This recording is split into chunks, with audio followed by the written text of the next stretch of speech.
Bueno, estimados todos, académicos, amigos, colegas, es para mí un honor enorme hoy tener la conferencia del doctor Luis Russo, Tata, en el cual tengo una gran amistad de hace muchos años, que hemos trabajado juntos, y siempre para mí fue una sorpresa, vamos a decir, o digo, no una sorpresa, sino siempre fue como, sí, era algo que me llamaba la atención, la dedicación que tenía al trabajo. Y además de eso, además de la dedicación al trabajo, lo llamaba por un paciente y él siempre se acordaba del paciente. Sabía todos los datos. Cada vez que lo llamaba, tenía siempre la respuesta. Antes en el hospital de clínicas en emergencia y después en el hospital Maciel los últimos años cuando estaba en el CUDIM. Así que tenerlo ahora como académico es todo un honor para nosotros y agradezco muchísimo que esté acá y que hoy pueda dar esta conferencia tan interesante de carcinomatosis peritoneal, empujando las fronteras. Solamente decir, todos ustedes conocen la historia de Luis Russo. Si uno empieza a mirar todos sus méritos, son interminables. Así que solamente decirles, yo les diría, es un excelente cirujano, al que siempre uno consulta, y un dedicado, y que ha hecho toda la carrera académica, y que ahora es jefe de cirugía del Hospital Maciel. Así que, Luis, un placer tenerte, un placer oírte, muchas gracias y adelante.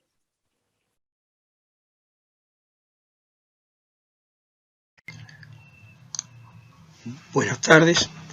Quiero agradecer a la presidenta de la Academia Nacional de Medicina, a la doctora Graciela Lago, a la comisión directiva y a todos los colegas académicos por esta invitación. El título, Empujando las fronteras de la carcinomatosis peritoneal, viene a propósito de la necesidad de progresar en mejorar los resultados de esta grave enfermedad.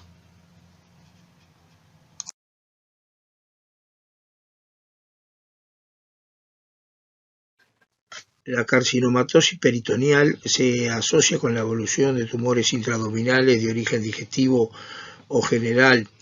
Es una manifestación neoplásica frecuente que puede llegar al 29% en hallazgos autópsicos.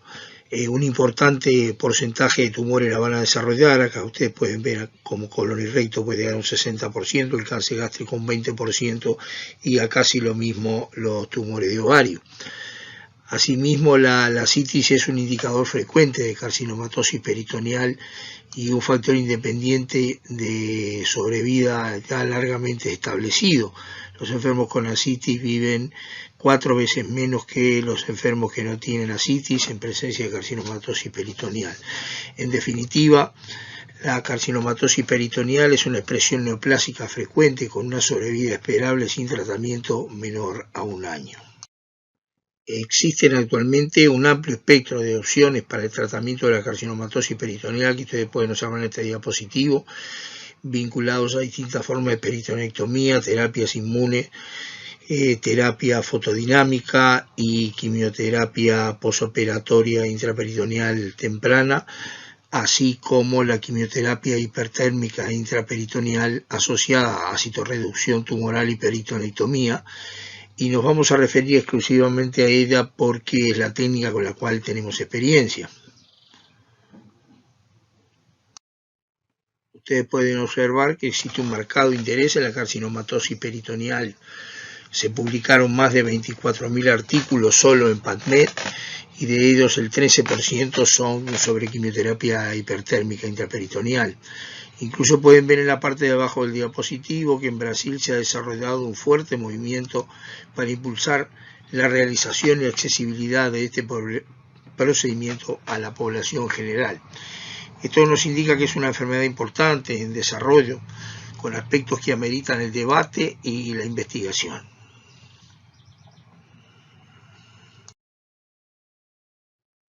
No solo en Brasil ha tenido ese impulso, sino también que hay un amplio desarrollo de la técnica en Latinoamérica.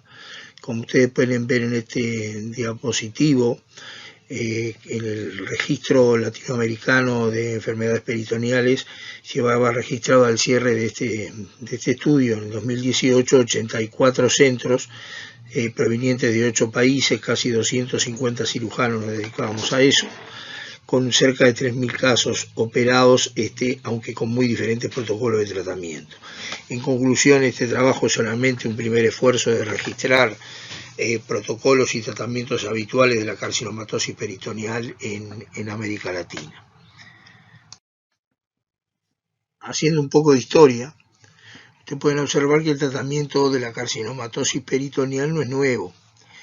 De hecho, se inició con el tratamiento de la citis maligna en 1743 mediante la destilación intraperitoneal de un muy buen vino de Bordeaux.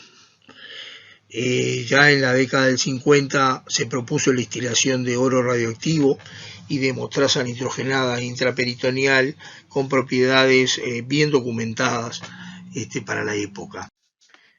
En nuestro país, no mucho tiempo después, en 1972, Aguiar publicó una serie de 4 casos de ascitis recidivante y oclusión intestinal tratadas con criterio paliativo con quimioterapia intraperitoneal. Él logró que no se reprodujera la citis, no recidivó la oclusión intestinal y logró una sobrevida media de entre 5 y 11 meses con una calidad de vida aceptable. Esta frase que ustedes ven escrita en amarillo proviene del trabajo del doctor Aguiar y se debe o se fundamenta en que la carcinomatosis peritoneal ha sido vista históricamente desde una perspectiva dantesca, un verdadero infierno, como una enfermedad diseminada, un cáncer en etapa sistémica, incurable, con mala calidad de vida y pronóstico sombrío a corto plazo, incluso independientemente del tumor que la originó. Este concepto ha sido difícil de revertir y aún permanece bastante generalizado. También es cierto que hay situaciones como esta en que es muy difícil ofrecer un tratamiento a un paliativo. Este es un tumor gástrico a células en anillo de sello, con un componente mucinoso muy marcado y extremadamente agresivo a nivel del peritoneo. Fue uno de los primeros casos que operamos. Como iremos viendo a lo largo de esta exposición, hoy ya no tendría indicación de cirugía. Y realmente es una situación excepcional. Con la evidencia que el impacto de la quimioterapia como tratamiento único era limitado e insuficiente para cambiar los resultados y que la cirugía sola, aún con localización aparente y limitada del tumor y su exéresis total, la recidiva era la regla. A partir de esto se generaron 2 conceptos claves: el derivado de las experiencias de Pratt con quimioterapia hipertérmica intraperitoneal y el concepto de Jugar-Baker de que el peritoneo en realidad sería una barrera que impide la diseminación neoplásica y no un factor de difusión sistémica de las células tumorales. Esto empezó a cambiar el panorama y la visión del problema de la carcinomatosis peritoneal, y la evolución de las ideas fue diferente.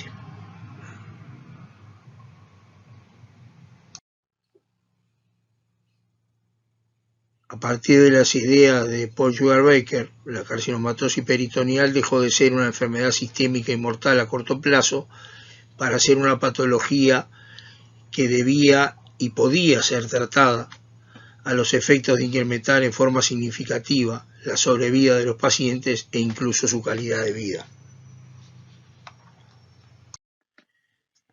Con estas ideas llegaron y nos entusiasmaron este grupo de españoles del Hospital Clínico Universitario de Valencia, y allí fuimos prácticamente todo el grupo a aprender la técnica, a comer buena paella, y este hombre de la derecha es Bruno Camps, que no solo me abrió la puerta de su clínica y sobre todo me brindó el afecto suyo y de su familia, y a quien tengo mucho que agradecer. Estas fueron las razones que nos impulsaron a llevar adelante este programa, que significaba incorporar nuevos conceptos, defender la controversia de lo que estábamos proponiendo. Eso llevaba al estímulo del pensamiento crítico del grupo y del servicio, y además nos introdujo en un procedimiento quirúrgico nuevo y apasionante. Implícitamente asumimos otros desafíos.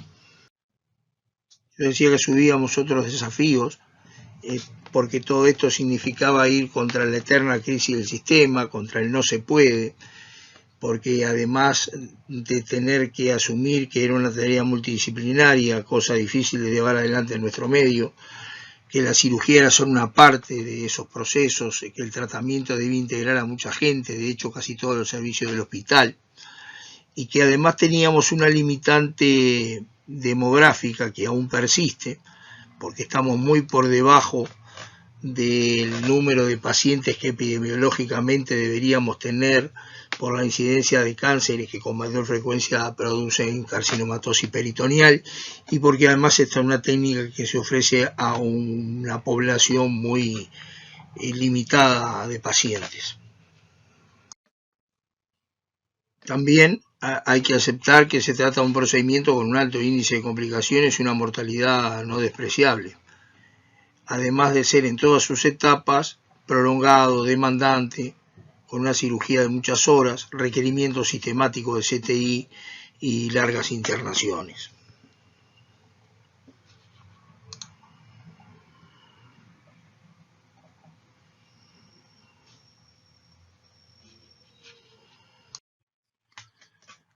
También hay que asumir que se trata de un tratamiento paliativo de bases empíricas, aún con resultados controversiales y destinado a un número relativamente bajo de pacientes.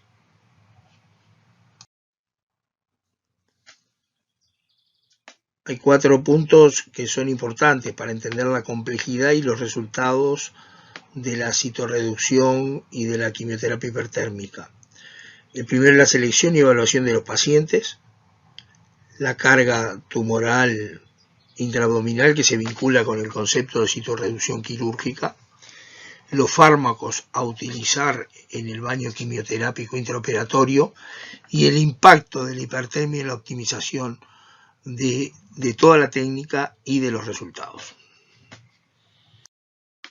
Aquí están enumeradas las indicaciones clásicas, que son muy amplias, una verdadera bolsa de gatos, pero fueron la base de los enfermos a considerar para ser incluidos en estos programas.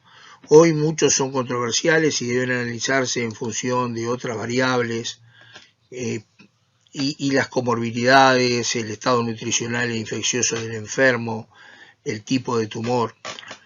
También son particularmente controversiales algunos que denominamos factores de riesgo, que apuntan sobre todo a lo que es la quimioterapia en un entorno, digamos, de profilaxis o tratamiento inicial de la misma.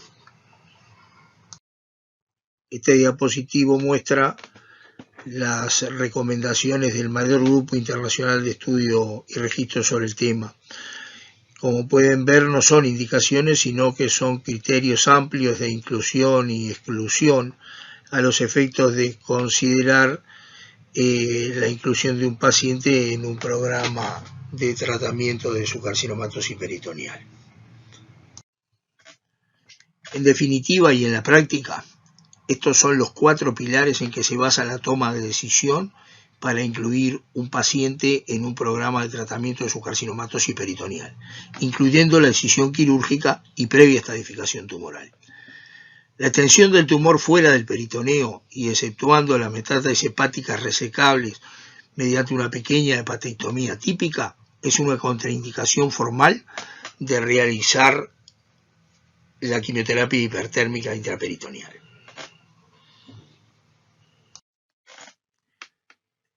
Nosotros hicimos este trabajo que nos permitió definir, solicitar en conjunto tomografía computada y PET scan en preoperatorio para aumentar la eficacia de las imágenes, porque de hecho, y sucede a menudo y con frecuencia, que los pequeños nódulos de carcinomatosis no se ven en las imágenes.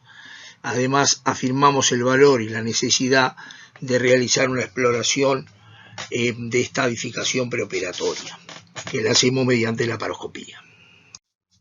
Durante el proceso de selección de pacientes a los efectos de determinar la indicación quirúrgica,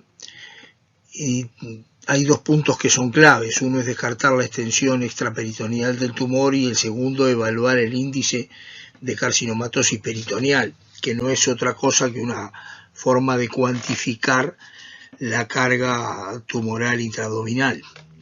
Ustedes ven acá los beneficios de la laparoscopía exploradora en cuanto a evaluar la extensión lesional, sobre todo a nivel de los recesos, la retrocavidad de los epiplones, el espacio interhepatofrénico, etcétera. Permite la biopsia y permite la estadificación mediante el índice de carcinomatosis peritoneal.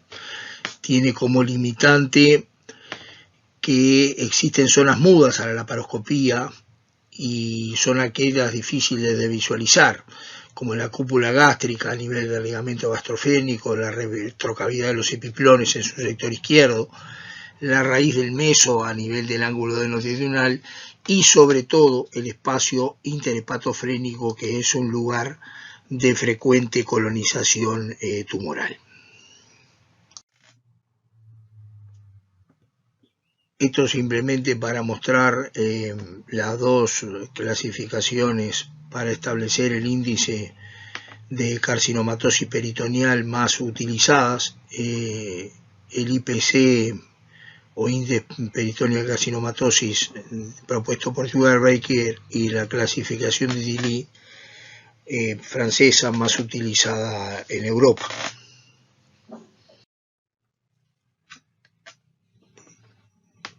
Yo insisto en el valor del índice de carcinomatosis peritoneal que cuantifica la carga tumoral intraabdominal, porque es el concepto más importante al momento de la selección de pacientes, porque como ustedes ven en esta curva determina los resultados en términos de sobrevida.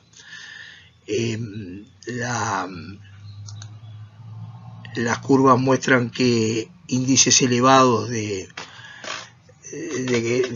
carcinomatosis peritoneal por encima de 20 se acompañan de alta mortalidad y por debajo de 10 es donde se obtienen en definitiva los mejores resultados en términos de sobrevida.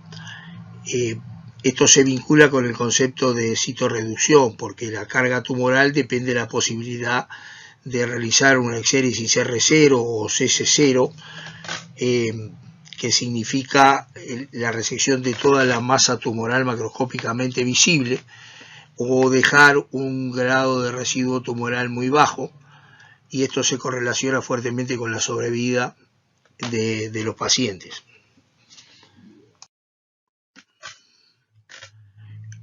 Otra variable importante se vincula con los fármacos que se utilizan para la infusión hipertérmica intraabdominal y que son los probados en cuanto a su aumento de efecto con la hipertermia, la concentración sostenida de los mismos en la cavidad abdominal y un bajo índice de difusión sistémica. Arriba a la derecha son los que hemos usado nosotros en los distintos tipos de tumores, que como ustedes pueden ver abajo son básicamente los mismos que utiliza la literatura. La toxicidad de los fármacos es baja. Nosotros de hecho tuvimos un episodio de cardiotoxicidad vinculado a la utilización de doxorubicina en los 2 primeros enfermos y luego dejamos de utilizarla. Es importante tener una base mínima de un proceso complejo que es el mecanismo de implante tumoral a nivel del peritoneo. Hay una fisiopatología del transporte de células a través del peritoneo, y que es un mecanismo complejo que está sustentado en la dinámica de flujos del líquido peritoneal normal y su circulación, y en la fuerza de gravedad y en la capacidad de migración de las células tumorales. Básicamente, y para ser esquemáticos, hay dos mecanismos que justifican la producción de carcinomatosis peritoneal: la difusión de células tumorales libres que adhieren al mesotelio del peritoneo, y el otro son los mecanismos esporádicos, que son los transelómicos, translinfáticos y hematógenos. Acá este esquema muestra los dos modelos de cómo se produce la metástasis y cómo, en definitiva, las metástasis también terminan generando a nivel de la pared del peritoneo una difusión, sobre todo linfática, que permite la difusión sistémica de las mismas. El sustrato anatómico de lo que acabamos de describir se vincula con tres estructuras: el omento, cuya capacidad angiogénica lo hace lábil a la implantación y desarrollo de células tumorales, y cuya traducción clínica es la formación frecuente de un bloque de aumento tumoral que llamamos omental cake o torta omental, y los poros intercelulares en el peritoneo que cubre la cara inferior del diafragma, los estomatas, que son en definitiva linfáticos que comunican a través del diafragma con los linfáticos de la base del tórax, y que también son un lugar preferencial de implantes de carcinomatosis peritoneal. Asimismo, los denominados Milky Spot son conglomerados de leucocitos que se encuentran incluidos en el tejido, sobre todo del epiplomador, y estas estructuras son consideradas verdaderos órganos linfoides secundarios especiales que contienen macrófagos y linfocitos, sobre todo T, y hay una relación directa y proporcional entre las zonas de mayor implante tumoral y la presencia de estos complejos linfáticos de Milky Spot. El gran impacto de la hipertermia fue mejorar la eficacia de la quimioterapia intraabdominal. Esta es una nueva aplicación de la cura por calor que es conocida o instruida desde hace siglos. Esta frase de Hipócrates hace claro el hecho de la eficacia del calor y que lo que no se cura con el fuego sería incurable. La definición de hipertermia está establecida por encima de los 41 grados centígrados. No hay un consenso establecido respecto a cuál es la temperatura óptima en la que el quimioterápico alcanza su máxima eficacia. De cualquier forma, entre 41 y 42,5 grados es la media. Por encima de los 43 no se evidencia mayor sinergia entre el fármaco y la temperatura, y ya empieza a correrse el riesgo de lesiones en el intestino delgado, producidas directamente por el efecto térmico y que se traducen como microperforaciones, que tienen el enorme problema que se van a hacer clínicamente evidentes como peritonitis en el correr de los días. Hay múltiples investigaciones sobre el efecto de la hipertermia y su sinergia con los quimioterápicos. Ustedes ven acá una serie de virtudes o de acciones atribuidas a la hipertermia, que van desde el efecto citotóxico hasta la inhibición de la angiogénesis, pasando por la producción de acidosis metabólica y alteración de la respiración celular tumoral. En definitiva, de todo esto es muy difícil tener un nivel de evidencia que realmente justifique cuál es el verdadero valor de la hipertermia en el proceso de destrucción celular. Esta lista, mucho más reducida, sí muestra una serie de hechos más probados por la evidencia, como que los niveles del fármaco que se alcanzan durante el baño de quimioterapia hipertérmica alcanza niveles muy superiores que los que se obtienen en el plasma en el mismo momento, que hay una mayor permanencia del fármaco en la cavidad abdominal incluso luego de retirado el baño y la hipertermia, que hay una mayor actividad tumoricida, que produce menos efectos adversos y menor toxicidad sobre el organismo, porque no pasa el sector sistémico, y porque permite un control permanente del proceso durante su aplicación. Este esquema muestra el sistema con el cual se realiza el procedimiento. Se controla la temperatura intraabdominal con 3 termómetros localizados en diferentes recesos y 2 sistémicos, uno que se emplaza a nivel auricular y el otro faringoesofágico. La bomba de difusión, con un sistema de calentamiento asociado, hace circular el quimioterápico diluido en 2 litros de líquido de diálisis. Otros usan lactato Ringel, y los tiempos de aplicación oscilan entre 30 y 90 minutos dependiendo de varios factores, y a una temperatura, como ya dijimos, entre 41 y hasta 42 grados y medio. Aquí se observan los componentes del proceso. El coliseo, que es el abdomen abierto mediante un sistema de valvas que es convertido en una cavidad capaz de albergar hasta 3 y 4 litros de líquido. La bomba de infusión, que es una vieja bomba de cirugía cardíaca con un calentador adosado. Y ahora veremos en un video de 1 minuto 40 y en forma muy rápida las principales fases de una cirugía que en la práctica lleva entre 7 y 10 horas.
Este diapositivo muestra simplemente las distintas fases de la peritonectomía.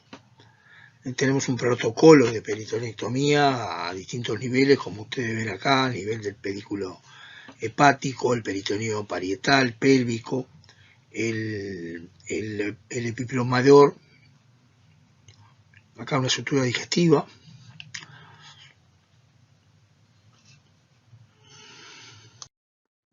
He aquí los resultados de este procedimiento, que tiene una mortalidad global de un 8% a 30 días.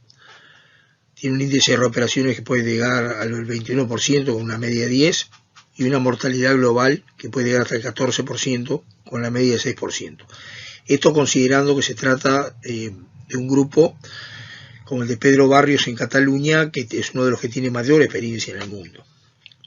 Las complicaciones más frecuentes son la falla de sutura, la perforación intestinal espontánea, vinculada generalmente a una hipertermia mayor de 43 grados, la formación de colecciones de abscesos, fístulas entéricas, biliares o pancreáticas, que son estas últimas dos mucho menos frecuentes.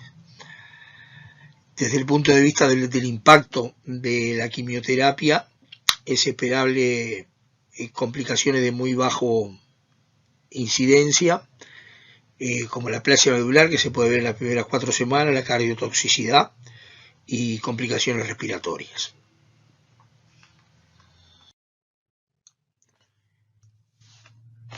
Estos son los resultados de nuestra experiencia.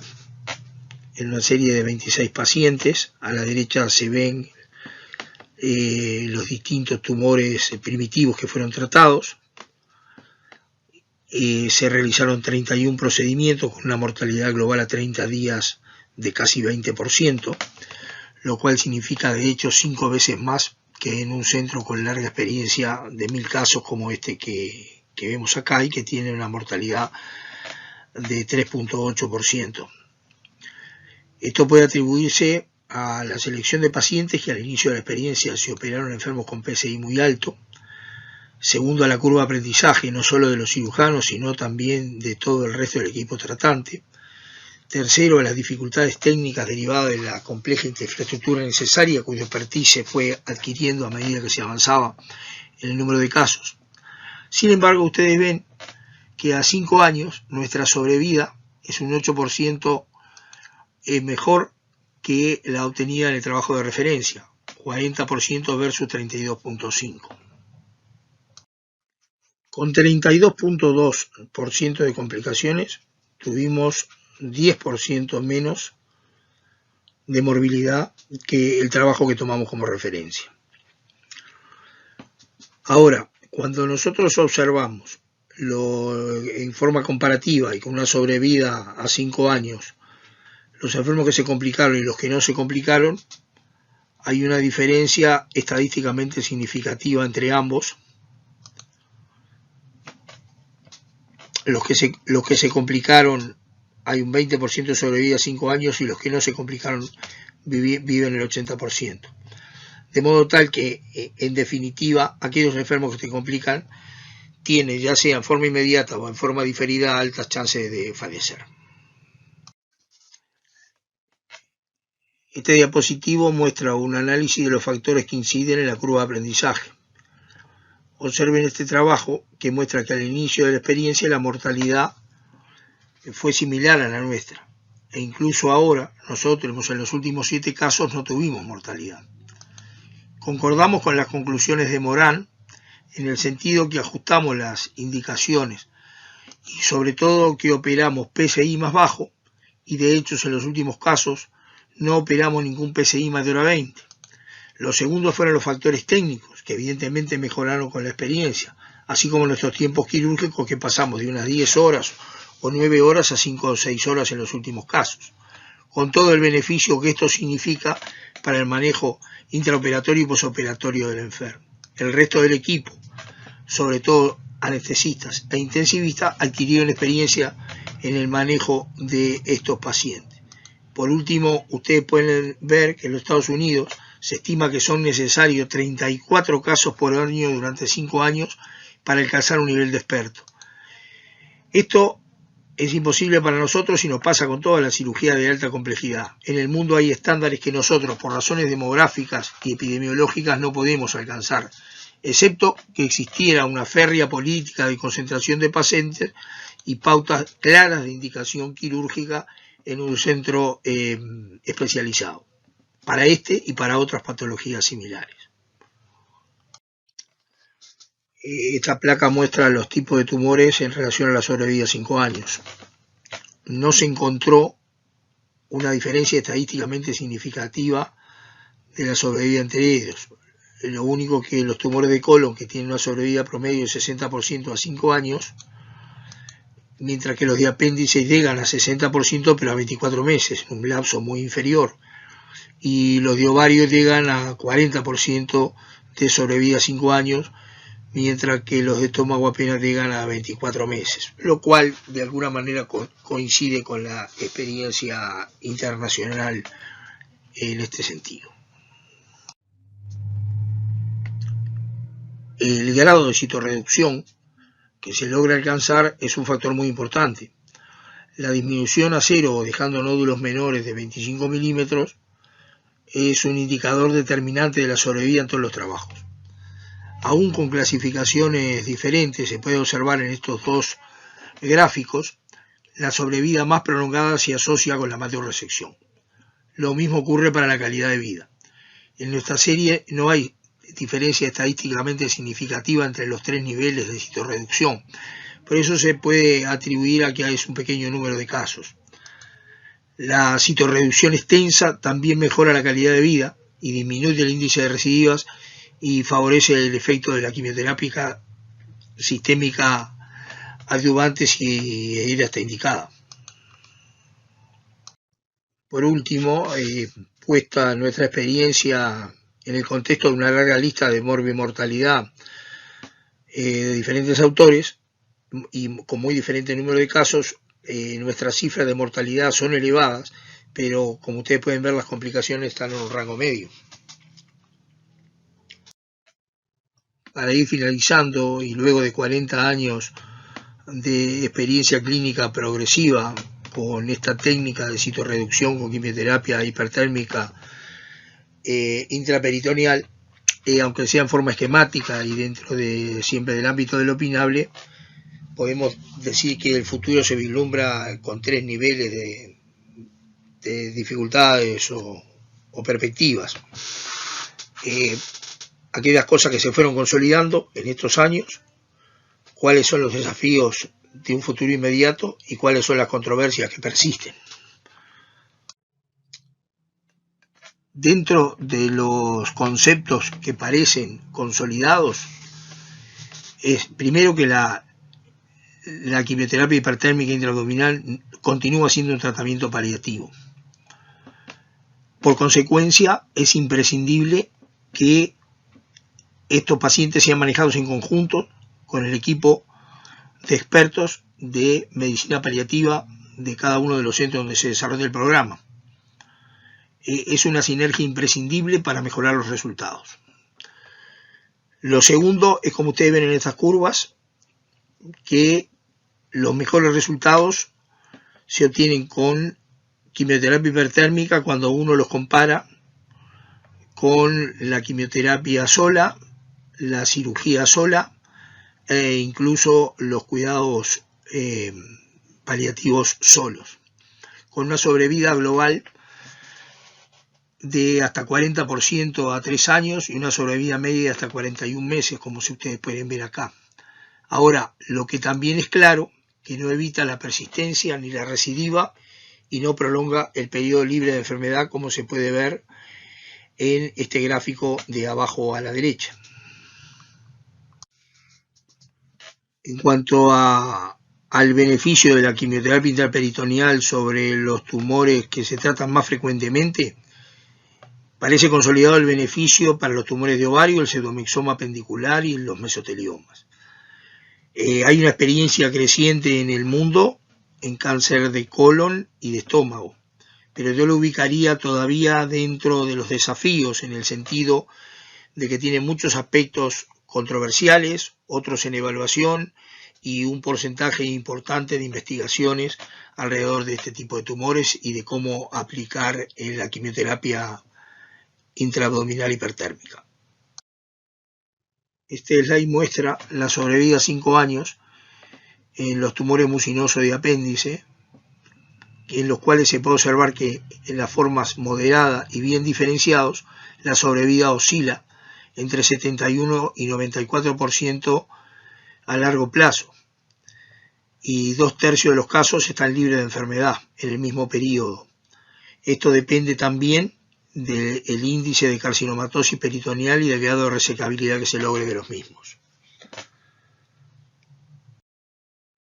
También para el cáncer colorectal, los resultados parecen ser estimulantes en las distintas series.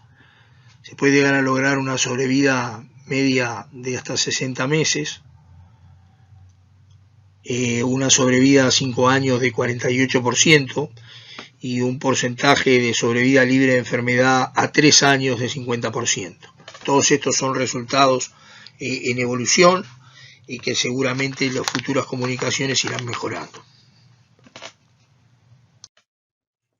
Los resultados para cáncer gástrico ya no son tan estimulantes como los que vimos para cáncer colorectal.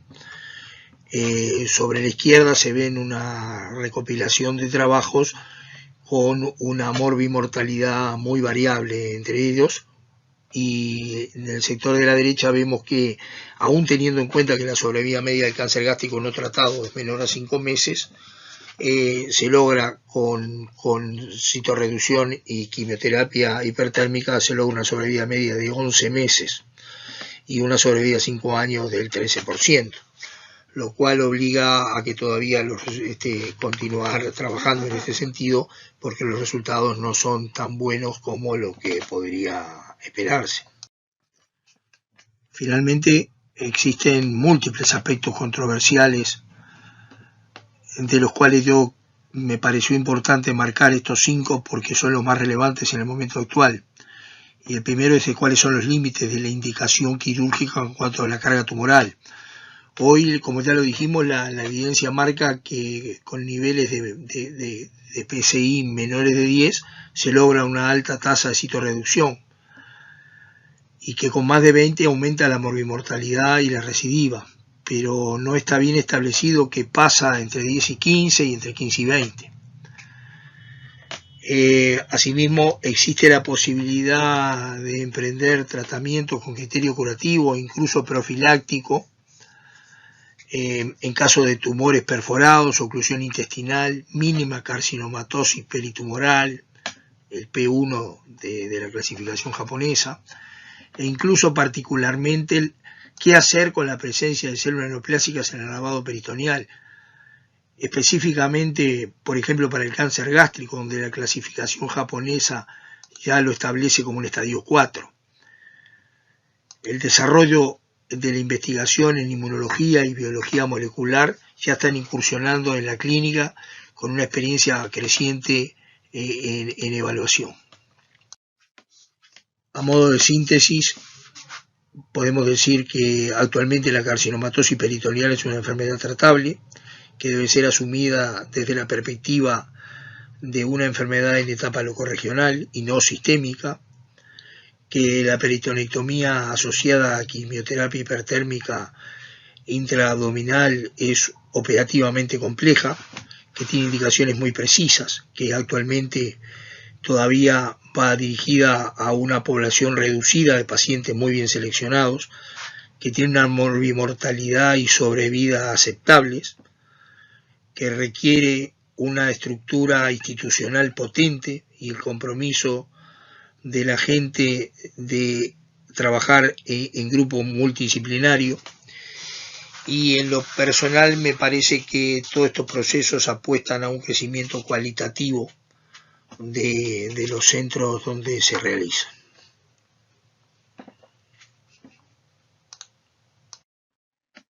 En definitiva, seguramente lo más importante, y es lo que va quedando a través de los años, es el agradecimiento de los enfermos, por un lado, los amigos que uno y las relaciones que uno fue construyendo en las distintas oportunidades de formación, el grupo humano con el que trabajamos acá en una jornada de trabajo que hacemos cada tanto para ponernos al día con nuestros registros. El grupo de trabajo, seguramente lo más importante, los que trabajan más firmemente ahora, alguna cosa que produjimos como libro, los anestesistas, que son estos porque obviamente no tienen tapaboca, el inicio en la vieja sala del Maciel sin refaccionar, el grupo inicial de enfermería, que de los cuales todavía algunas siguen con nosotros, la gente que nos ayudó desinteresadamente con la quimioterapia en sus inicios y con el uso de la bomba de perfusión. A todos ellos, muchísimas gracias. Y a todos ustedes, muchas gracias por su atención y espero que no les haya pasado esto.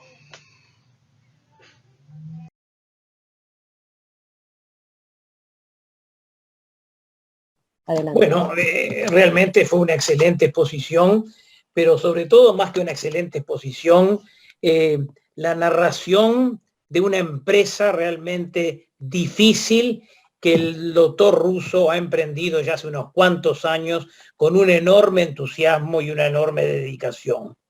Yo lo veía empezar cuando era profesor de clínica quirúrgica en el Maciel, en la clínica vecina, y la verdad es que tenía mis resquemores de que se pudiera seguir adelante.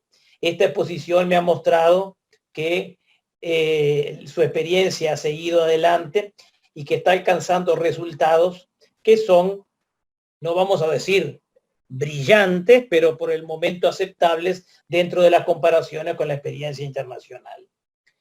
Yo tengo un recuerdo que ahora fue con la exposición, lo recordé mejor, de la visita del creador de esta técnica, que es el Paul Sugarbaker de Washington, que vino al Uruguay, yo no recuerdo la fecha, pero debía ser fines de los 70, y dio una conferencia sobre el tema en el departamento de cirugía en ese entonces dirigido por el profesor Larré Borges. La verdad es que quedamos bastante impactados y yo me acerqué a él a pedirle su bibliografía. En ese momento, por supuesto, no existía internet, ¿no? Y me pidió la dirección. Por supuesto, dije, esto lo debe haber tirado por algún lado. Al mes me llegó un sobre con los trabajos de Sugarbaker enviados por él, que los guardé siempre hasta que probablemente desaparecieron en la liquidación de papeles y fotocopias cuando me retiro. Sugarbaker fue ignorado en Estados Unidos. Nadie le dio importancia a sus criterios. Y fueron justamente años después los europeos los que rescataron las ideas de Sugarbaker, especialmente Dominique Elias en Francia. Pero rápidamente en toda Europa y posteriormente en América Latina empezó a desarrollarse centros de tratamiento de la carcinomatosis peritoneal. A mí, como cirujano que me he dedicado mucho a la cirugía colorectal, me impactó mucho que uno de los primeros que se dedicó en Inglaterra a este tema fuera Brendan Moran, que es el segundo de nada menos que de Hild, que es el pope de la cirugía rectal, no solo en Inglaterra, sino yo diría el hombre que revolucionó la cirugía rectal en todo el mundo, ¿no? Bueno, ¿qué otras cosas decir? Primero, me parece que hay algo un poco que faltó, que lo invito a Russo a que sigan trabajando en ese tema, que es una evaluación por parte de los pacientes de la calidad de vida, ¿no? Dentro de sus sobrevidas. Me parece que eso es un tema importante y que hoy en día no se puede hablar solamente de sobrevidas sin evaluar el punto de vista del paciente sobre la calidad de su vida. Estoy seguro que Russo eso lo puede complementar fácilmente en alguna presentación futura. El otro tema que él ya lo planteó y que yo quiero hacer énfasis más marcado es que con nuestras limitaciones de población y con nuestras epidemiología, esto solamente es posible si se crea un centro de referencia. Y para un tema como la carcinomatosis peritoneal, ¿no? Yo creo que en el Uruguay debe ser un centro de referencia único. Existe una ley de centros de referencia, ¿no? Que hasta el momento está media abandonada.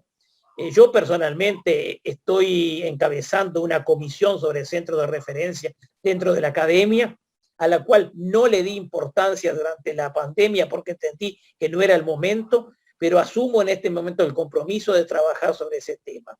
No solo, como muy bien dijo Luis, en la carcinomatosis peritoneal, sino en muchas patologías complejas en las cuales el tratamiento por cirujanos o por oncólogos en distintos lugares, con distintos criterios y con pocos números, no permite hacer avanzar, ¿no? Creo que en estas cosas va a haber que ser muy claro, va a haber que vencer una serie de resistencias, pero va a haber que establecer centros de referencia para la carcinomatosis peritoneal, pero para muchos otros temas de la cirugía y de la medicina. Leí el otro día que en el Reino Unido existen solamente 2 centros de referencia para carcinomatosis peritoneal.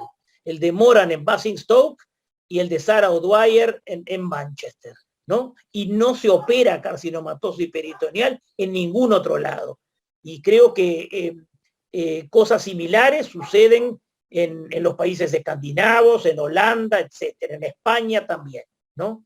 Me parece que ese es un tema fundamental para el futuro, no solo del tratamiento de la carcinomatosis peritoneal, sino de una serie de patologías cuya frecuencia es relativamente baja y que no pueden ser atendidas correctamente por una enorme cantidad de cirujanos o una enorme cantidad de oncólogos, ¿no?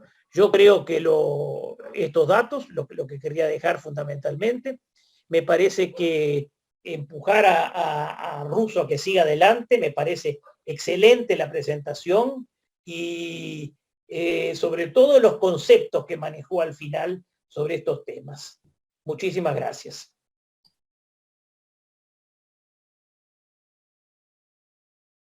Bueno, muchas gracias. Bueno, por haberme convocado, agradezco y aprecio mucho poder participar como comentarista. Antes que nada, las felicitaciones al académico Russo por una excelente y muy completa presentación. Le agradezco además que nos haya enviado bibliografía complementaria y además la presentación, porque cuando la vi yo tenía un punteo para hacer y me había quedado realmente muy poca cosa. Simplemente lo que quiero mencionar es subrayar algunas cosas que ya se dijo, incluso en el comentario que hizo el académico Carriquiri. Evidentemente, digo, el doctor Russo puede hablar así porque el que hace sabe. Yo como oncólogo médico, lo que voy a mencionar es lo que puedo leer, o sea, estoy bastante atrás del académico Russo. No cabe duda que la carcinomatosis peritoneal no solo significa mal pronóstico, sino que se acompaña de una evolución con alta morbilidad y mala calidad de vida de los pacientes debido a la citis, entre otras complicaciones. A esto se suma, además, que tradicionalmente no se responde bien a los tratamientos sistémicos oncológicos clásicos como la quimioterapia, al menos hasta el momento. Y no constituye un hecho menor la incidencia de metástasis peritoneal, que varía ampliamente dependiendo del tumor primario, con estimaciones ya mencionadas por Russo. Asimismo, la respuesta al tratamiento sistémico varía con cada tumor, siendo el cáncer de ovario de los más respondedores con respuesta mayor del 60%, y estas incluyen completas, parciales y estabilidad lesional. En los cánceres de la esfera digestiva, muchos de ellos las respuestas son inferiores. Todos sabemos, y fue subrayado, que una limitante, quizás la razón predominante, se deba a la barrera del neoplasma que dificulta que los citostáticos pasen desde la circulación sistémica hacia la cavidad peritoneal, limitando así una concentración eficaz del fármaco. Un punto que me parece importante destacar es que los aportes al manejo óptimo de la carcinomatosis peritoneal no ginecológica ha sido limitado debido seguramente o probablemente a la exclusión de estos pacientes de diversos ensayos clínicos. No obstante, ya como mostrado, existen diversos estudios que han mostrado que la cirugía citorreductora y la administración de quimioterapia hipotérmica intraperitoneal puede mejorar la supervivencia en pacientes seleccionados. Obviamente no voy a insistir en las drogas más eficaces y más utilizadas como el oxaliplatino o irinotecan o otras drogas o la mitomicina C, que son las primeras drogas que usamos en cáncer de colon diseminado. Creo que ya prácticamente con la intención de alguna quinta o sexta línea, porque no tenemos otra cosa, ya no usamos mitomicina C sistémica. Por eso me parece importante comentar las otras que pueden estar esperando su oportunidad a través de estudios que están en curso. Por ejemplo, hay modelos animales que han combinado algunas de estas drogas que ya fueron mencionadas en la presentación, asociadas a un anticuerpo monoclonal, el panitumumab, que supera en modelos animales, tiene un beneficio de supervivencia comparado con otros agentes de estos mismos, solos o en combinación. Otros agentes han sido evaluados. Sardi y colaboradores mostraron que el melfalán intraperitoneal en pacientes que progresaron luego de haber recibido drogas convencionales de quimioterapia sistémica y cirugía citorreductora con IPEC, o sea, sería una especie de segunda línea. Me gustaría después escuchar la opinión de Russo con respecto a las posibilidades y los eventuales beneficios que pueda repetir esta maniobra una vez más como una especie de segunda línea que decimos en oncología con respecto a tratamientos sistémicos. El uso del Melphalan en estas circunstancias presentaba tasas de sobrevida de alguna manera prometedoras. Pero una limitante o condicionante no menor de estos pacientes multitratados fue la mielosupresión postoperatoria. Esto está vinculado a que si bien la barrera plasma-peritoneo, sabemos, dificulta la absorción sistémica de la quimioterapia, el stripping peritoneal secundario a la cirugía citorreductora previa pudo favorecer la permeabilidad y su toxicidad medular. Algo semejante, pero de menor magnitud, parece suceder con otras drogas, como el oxaliplatino, en cuyo caso la toxicidad grado 4 es mínima. Y según Kemmel, resulta razonable entonces la eventual monitorización de la concentración plasmática de alguna de las drogas utilizadas en estos casos. Russo mencionó la toxicidad, la plasia medular en las primeras 4 semanas. No sé también si eso es de uso o no, quizás se me pasó por alto en la presentación. No obstante que esto pueda suceder, no se ha demostrado que la neutropenia después de la IPEC aumente las tasas de mortalidad, la infección postoperatoria o la duración de la estancia hospitalaria. La quimioterapia intraperitoneal permite la exposición, obviamente, de cada célula tumoral a una alta concentración de fármacos, pero también el tiempo en que los agentes anticarcerígenos antineoplásicos se retienen en la cavidad abdominal.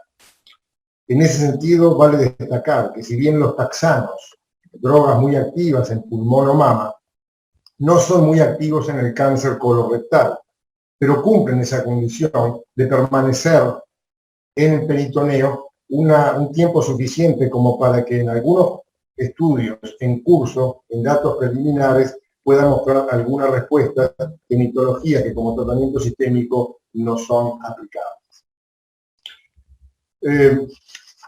Me gustaría subrayar algo que ya el doctor Russo dijo, que hay varios estudios, pero sobre todo aquellos en donde la citorreducción con IPEC versus cirugía sola ha mostrado un beneficio en sobrevida, o aquellos, como en el caso de Bergwall, ese estudio, como dijo el doctor, comparaba la cirugía citorreductora con IPEC más quimioterapia versus quimioterapia con o sin cirugía reductora convencional, en donde también en esos casos hubo una diferencia en términos de sobrevida favorable a IPEC. Creo que uno de los modelos más interesantes en ese sentido, ya lo mencionaba también, es el cáncer de ovario. Hay un estudio multicéntrico que aparté, que seguramente es bien conocido por todos, un fase 3, en donde se analizaron 245 pacientes con cáncer de ovario, estadio 3, carcinomatosis peritoneal, que recibieron el plan clásico de quimioterapia sistémica pre-3 ciclos y post-3 ciclos a una cirugía citorreductoria. De esos, la mitad aproximadamente, ellos se los ubicó se les hizo cirugía citorreductora con IPEC versus la cirugía convencional. Quienes recibieron hipertermia, quimioterapia hipertérmica, estuvieron beneficiados por un aumento de la sobrevida con respecto a la cirugía convencional citorreductora. Es un trabajo más que interesante. Otra cosa que debemos preguntarnos también es si nosotros debemos hacer, o si hubiera algún beneficio de lo que llamamos los tratamientos neoadyuvantes, como usamos en cáncer de mama, en donde un tratamiento previo a una cirugía de un nódulo de 3 mamario de 3 o 4 centímetros, esa paciente se puede convertir por un tratamiento previo de una mastectomía radical a una cirugía conservadora. Y la pregunta era si los pacientes que puedan recibir tratamientos neoadyuvantes podrían facilitar en algo, digamos, la citorreducción con IPEC. Los estudios no los voy a mencionar todos, simplemente el concepto es que hay una enorme cantidad de estudios, todos con resultados diversos, que no permiten establecer conclusiones. Es imposible cuantificar la ventaja de esa quimioterapia perioperatoria o preoperatoria en un ensayo aleatorizado controlado. y es posible asumir que el tratamiento sistémico neoadyuvante pueda proporcionar en algunos casos elegidos algún beneficio. Creemos que eso es el caso que acabamos de comentar, que es el cáncer de ovario. Y algo que también el académico ruso subrayó es que si bien la respuesta a la quimioterapia neoadyuvante es un indicador de una biología tumoral favorable, esto lo tomé de la biografía, realmente, que a mí no se me había ocurrido.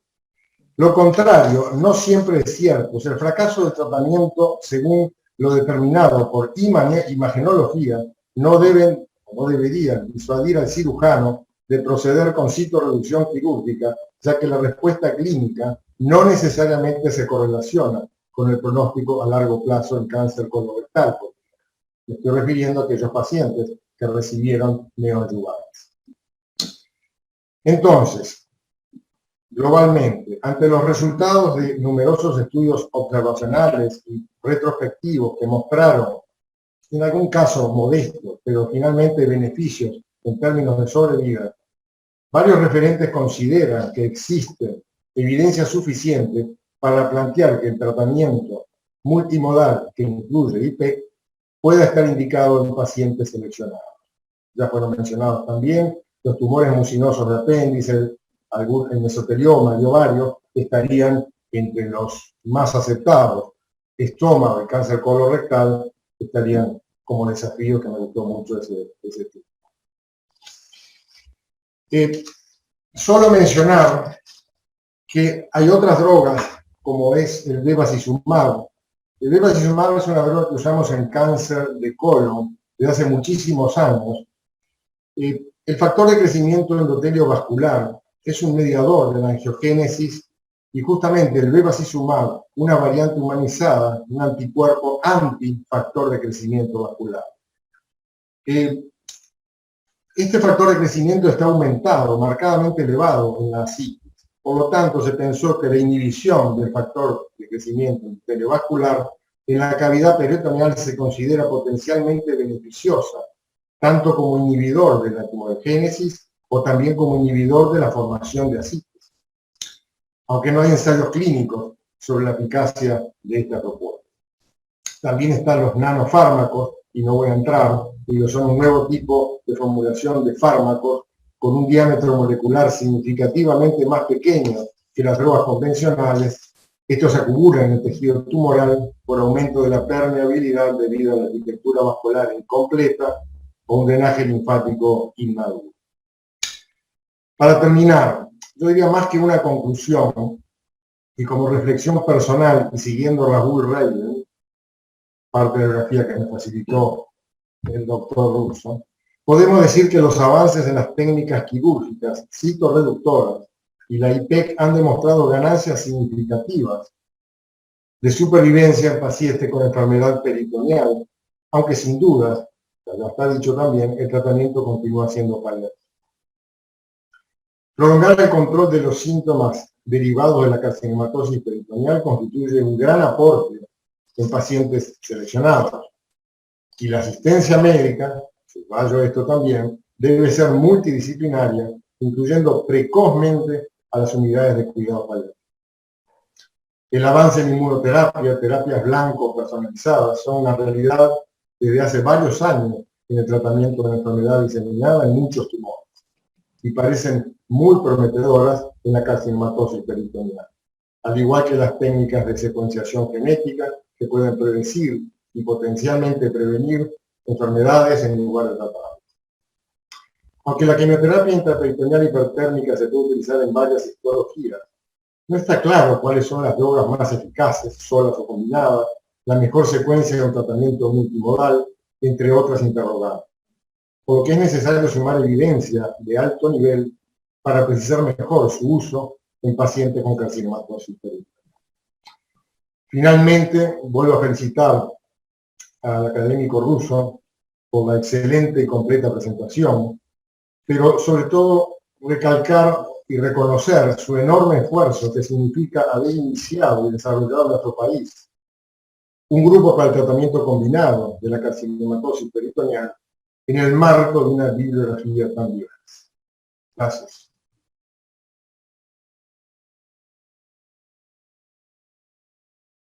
Primero que nada, agradecer a los comentaristas los valiosos aportes, seguramente más valiosos incluso en el enfoque del problema de los que hice yo en mi exposición.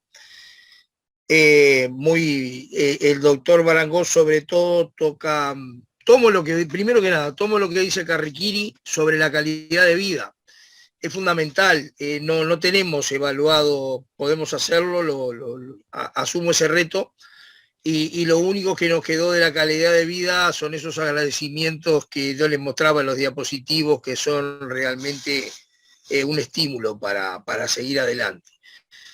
En cuanto a la exposición del doctor Barangot, del académico Barangot, es muy completa, muy abarcativa de un montón de aspectos, y yo anoté algunas cosas y evidentemente otras fueron quedando, porque si no podemos estar mucho rato acá. La primera, la segunda instancia, el REJAIPEC, como decimos nosotros. Nosotros, ustedes vieron que tenemos 5 casos, mostramos 26 pacientes, 31 procedimientos.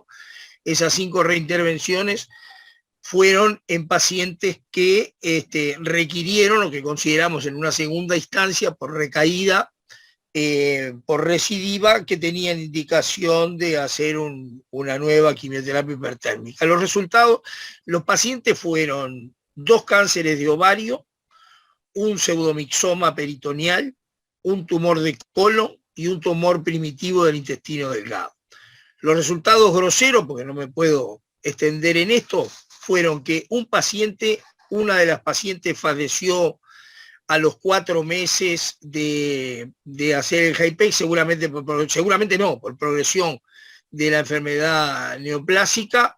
Había quedado un R2, o sea, con nódulos grandes, mayores de 3-4 centímetros, y los otros 4, el último de ellos, hay 2 que los hicimos este año, en enero, y otro en agosto, que están muy bien en este momento, pero que el seguimiento es muy corto, un pseudomixoma y un tumor intestino delgado, pero tenemos 2 del 2018, un tumor de ovario y uno de colon, que están vivos y asintomáticos.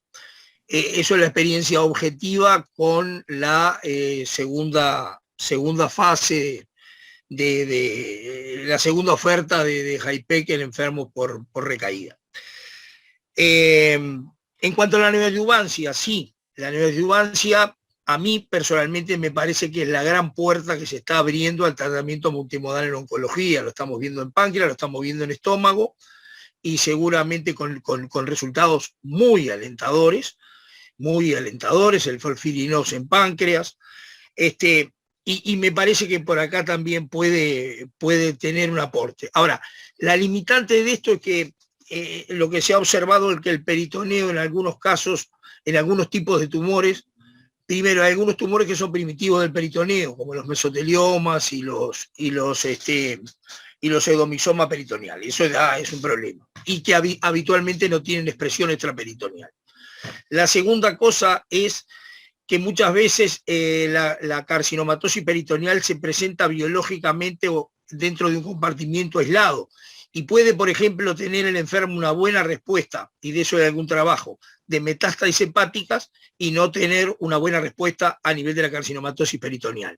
Ahí hay todo un terreno, de investigación y desarrollo de la biología de los tumores. De alguna manera, en algunos tumores pasa lo mismo que pasa con colon, donde la metástasis no es biológicamente igual que el primitivo, y podría estar pasando lo mismo con algunos tipos de tumores en peritoneo, donde la metástasis peritoneal se comporta biológicamente distinta, y por consecuencia tiene una respuesta distinta a la quimioterapia. La tercera cosa es el problema de los fármacos. Por ejemplo, los platinos se transformaron en un problema, porque hay tumores de ovario resistentes a los platinos, y porque ahora, el año pasado, en 2018, se produjo para cáncer de colon, donde siempre tradicionalmente se cabalgó entre la mitomicina C y el oxaliplatino. Nosotros siempre usamos mitomicina C, bueno, porque lo aprendimos de esa manera, pero ahora en 2018 aparece un estudio europeo, francés, el PRODIGE 7, que fue muy importante porque el PRODIGE 7 asocia para cáncer de colon, asocia oxaliplatino con una dosis de 5-fluoracino intravenoso mientras se hace el procedimiento, con un deadline a 48 meses de sobrevida. Entonces lo que mostró ese estudio, para sorpresa de todos, fue que no había ninguna diferencia. Yo no lo quise poner para no alargar la exposición, pero fue un hecho muy importante porque se vio que no había ninguna diferencia entre el oxaliplatino y no hacer quimioterapia intraoperatoria, que era lo que comparaba. Entonces eso revolucionó muchísimo, se dijo, y mucha gente lo sostiene todavía. A partir de eso se infirió que la propuesta de HIPEC para el cáncer de colon es innecesaria, que no se prueba que eso sea eficaz, pero claro, dejan de lado, tiene muchas limitaciones ese estudio, y sobre todo que deja de lado, porque no hay un brazo comparativo contra mitomicina C. De cualquier manera, ahí hay una importante controversia que, sumada a la resistencia a los platinos en el cáncer de ovario, tiene todo puesto en tela de juicio el valor del oxaliplatino en todo este panorama.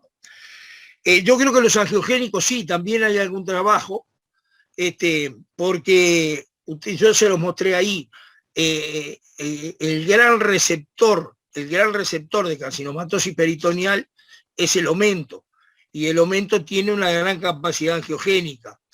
Un postulado que está en la vuelta y que hay algún trabajo, el postulado es que si le damos antiangiogénicos, podríamos inhibir la colonización peritoneal a nivel del epiplón, que es una masa importante y muy favorable de carcinomatosis. También ahí hay líneas de trabajo, no sé en qué está eso. Eso es un poco la noticia, digo, el concepto que tengo. Han quedado otras cosas, creo que sí que en definitiva estamos en un proceso extremadamente controversial y por consecuencia, por lo menos para nosotros, extremadamente estimulante para seguir adelante. Sí, es cierto, requiere una dedicación, yo diría que cada vez más marcada, porque hay expectativas, porque uno se relaciona, porque ustedes vieron que a nivel latinoamericano hay muchos grupos con muy diversa experiencia que lo están llevando adelante, en todos los países, incluso en Paraguay, que fue uno de los últimos países que se incorporó. Ahora han hecho 20 casos en prácticamente 2 años, hay un desarrollo muy, muy importante de esto, pero claro, siempre dentro de las limitaciones que muy bien conocemos y marcó también el doctor Barangó. Esto sigue siendo paliativo, esto sigue siendo para un grupo reducido y muy seleccionado de pacientes, y en definitiva yo creo que lo que más nos estimula es poder seguir desarrollando algo que es controversial y donde uno tiene que defender las ideas, cosa que me parece que nos hace bastante falta.